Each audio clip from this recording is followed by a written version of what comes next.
At ayan na nga mga katad, nakapag-display na tayo ng ating liempo-liempuan, pandinuguan, patay slice, at ribs. Ayan.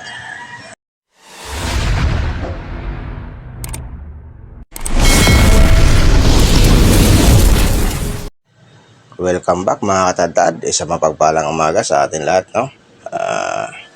Welcome back to my channel. Another day, another pagtitinda na naman tayo. Ngayong araw ng Lunes mga katad ay samahan niyo ako mag-alas ng ating baboy paninda sa araw na ito. Ay, sa nakita niyo mga katad, napakalaki ng baboy natin, no? Ayan. Tara mga katad, samahan niyo mag-alas at lalo-lalo dyan sa ating mga bagong butcher. Panoorin niyo ang video na ito. Nang sa ganon ay magkaroon kayo ng nagdagdag idea o dagdag kaalaman tungkol sa pagkakalas ng ating baboy paninda. Ayan, let's see mga katad. Samahan niyo ako magkalas ng ating baboy paninda sa araw na ito, bro. Ayun pala, nagpatimpala pala ng kape si Tanggol, no? Medyo, na downship mura ni Tanggol, kaya nagtimpla muna ng kape. Ayan pala, hindi pala nakakalam kung sino si Tanggol, no? Kung may batang Quiapo tayo, siya naman na yung batang Franco. Gago! Namatantad, samahan niyo naman magkalas, no? Ito pa rin na maliit ang gagamitin natin.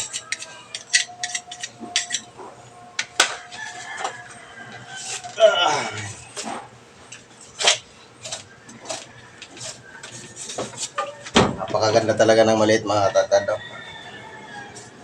Maganda siya pandukot. Yeah.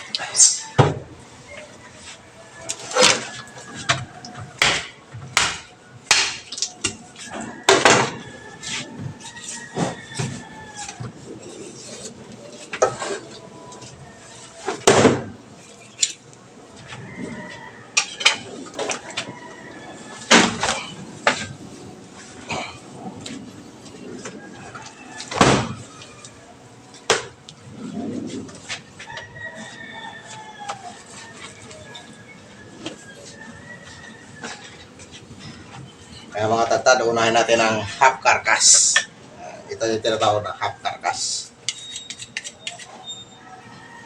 Una natin tatanggalin mga tatad, tampalin, no?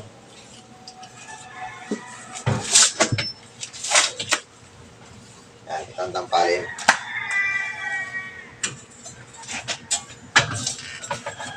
Singit mga tatad. O yung taba sa dito na nakadikit sa ham legs.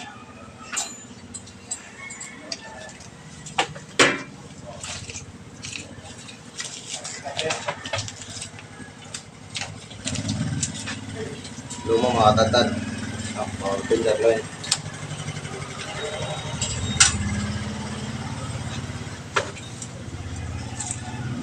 Dito, iwain lang natin yung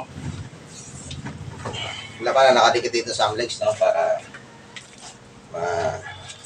magpag-iwalay natin yung ham legs at saka yung ito naman yung laman na nakadikit dito sa liempo.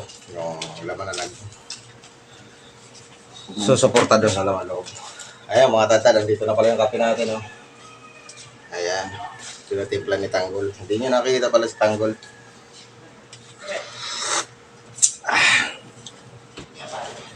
Okay. Ayan mga tatad.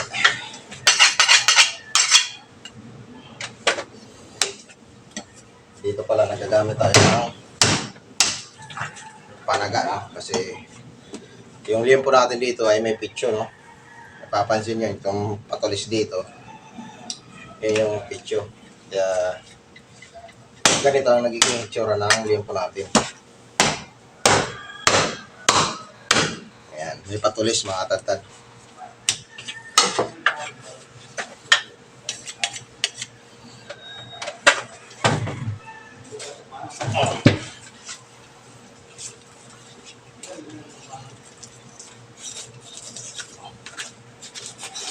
Ayan mga tatad. Ito yung patulis, no?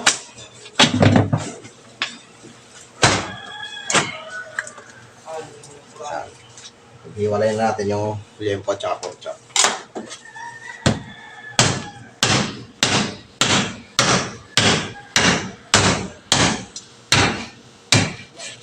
Kaya sa nakikita ng mga tatad, no, sa pag iwalag pala ng liempo at saka pork chop. Siguraduhin nyo lang nakasukat lang tayo dun sa kabilugan ng pork chop. No? Kasi kailangan na dito mas lamang ang liempo o sakto naman sa sukat ng liempo. Hindi sobra, hindi rin magkukulang. Kasi mahalaga ang liempo mga tatad.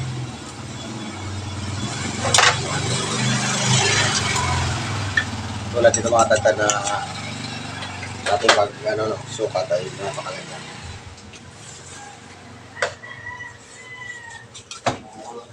Yan mga tatad. Yan, pantay na pantay yan, pantay dun sa pagkabilog ng ating pork chop. Yan, kabilat kanan doon.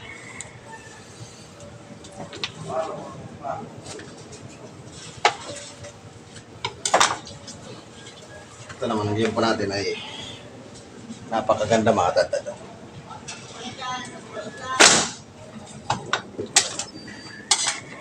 Sakto sa sukat. Dito naman pala mga tatad ay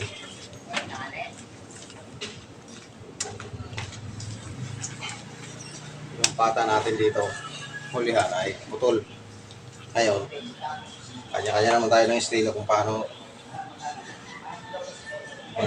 putol ng pata hulihan. Ito ang estilo ko sa putol ng pata at ito ang ipapakita ko sa inyo. Unang-una, hinahanap ko pinaka-join, no? Ayan. Ayan. Tapos dito ako nag-umpisa mga tatad. Saan ko dyan? Ayan. Ayan. Tapos, puputulin ko dito ang mayroon itong buto, no? Pero pwede rin natin baliin na lang. Kaso mas gusto ko yung tinataga siya para maganda yung hitsura. Tulad nito. Yung mga tatad, no?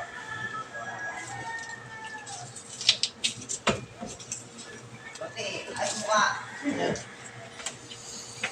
Ito na yung putol na pata, no?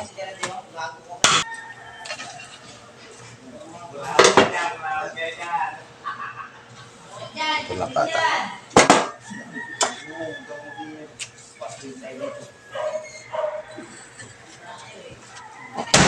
Yan na siya mga tatad. Yung mga tatad, dito naman pagtatanggal lang balakang o yung butot, no? Dali na mga tatad, hanapin yung pinaka-joint. Yung pinaka-joint. Iikot niya ang kutsilyo. Tsaka dito, sasadsad niya lang sa pinaka-buto. Pero dito mga tatad, ang pagtanggal ko ng balakang ay ilalagyan ko na laman. Sa ganun, madali natin ibinta.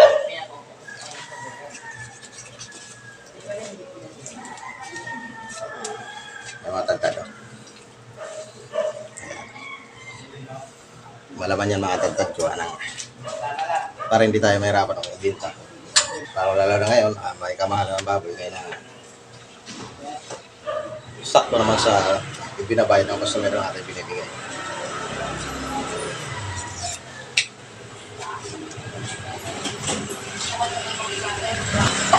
Ay mga tatad. Napakalaki ng tigi, no?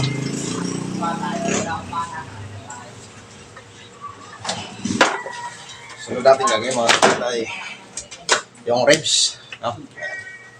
Ito mas madali lang tatanggalin mga tatad. Padiretso lang ng padiretso ang kutsilyo mga tatad. Yan, puro lang padiretso yan. Sa ganun ay magandang hiwa natin ng ating ribs, no? At saka yung laman natin, hindi ko tayo.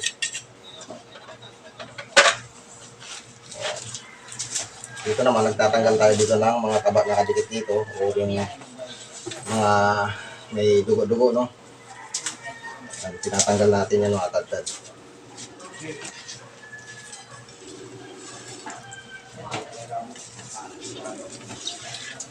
Ito siya mga tatad, no? May mga dugo-dugo, no? Ito kasi yung inulusan o yung sinaksakan para makuha yung dugo. Dito pala sa pagtanggal ko dito ng pata, no, kasama na yung bias rin at ito ang estilo ko. Ito rin yung papakita ko din nyo. Unang-una, tatanggalin ko naman hanggang dun sa pinaka-join, no? Ayan. Tapos hawakan ko siya, dito ko siya iikutan. Nang sa ganun, pantay yung laman ng ating pata, pantay rin yung top ng pata, ay nung laman dito sa kasig. Katulad dito katagtag. Naikot lang, tapos sabay. Sasantarin yung kutsilyo, papunta dito sa pinaka-join. Yan. Yan mga tagtad. Sagtad lang ng mga tagtad. Yan. Para yung bias natin, walang laman. Yan. Puputol lang natin.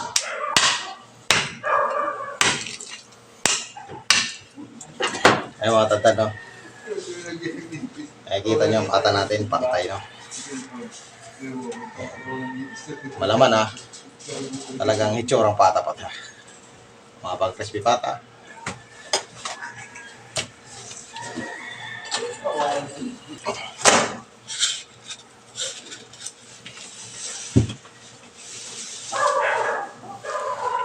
Mga tadad, no? Yan, tapos na natin yung half carcass, no? Mayroon pa tayong half carcass pa ulit. Kasi whole carcass to, no?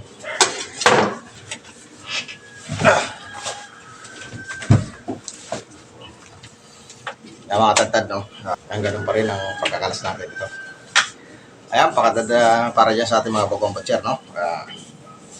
Shoutout, and then isa pang mga pagpalang umaga sa ating lahat. At sana nagustuhan nyo yung video natin na ito na binabagi sa inyo ang ating mga kalaman tungkol dito sa ating pagkakalas sa ating panindang baboy.